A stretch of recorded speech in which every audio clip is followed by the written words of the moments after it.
L'article 52 stipule qu'il y aura une baisse d'environ 60 € par mois de l'APL qui sera compensée par une baisse de 60 € par mois des loyers.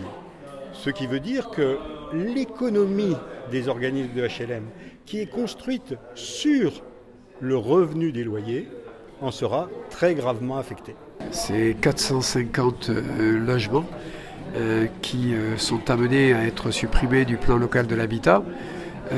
C'est également, d'après les mesures gouvernementales et la loi de finances, pour nous qui sommes à flux tendu, 35% de l'aide à la pierre qui doit être supprimée, ce qui est très important en termes de construction. Notre inquiétude, c'est surtout déjà dans un premier temps un arrêt pratiquement ou une réduction importante de la production de logements sociaux sur un territoire qui est en carence, sur Montpellier Métropole, puisque 70% de notre activité sur ce territoire, et puis surtout aussi de reports de plans d'entretien, voire de reports d'opérations qui ont été programmés, je dirais, avec les élus et les collectivités. Si nous n'atteignions pas les objectifs du plan local de l'habitat sur Montpellier, surtout sur les communes qui sont déjà carencées par rapport à la loi Duflot qui demande entre 20 et 25% de logement social, ces communes vont payer une taxe spéciale de rattrapage en quelque sorte du nombre de logements sociaux qu'elles n'ont pas fait.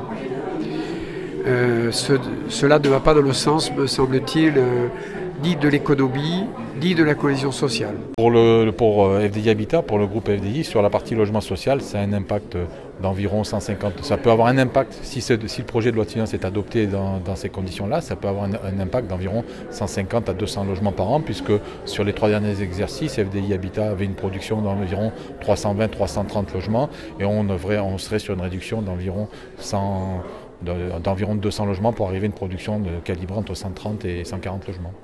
Le gouvernement ne cesse de répéter que nous avons besoin de construire, de créer du logement. Eh bien oui, il faut du logement. Et 70% de la population dans l'Hérault est éligible au logement social. Nous ne sommes pas une métropole très riche, nous ne sommes pas une ville très riche, nous ne sommes pas un département très riche.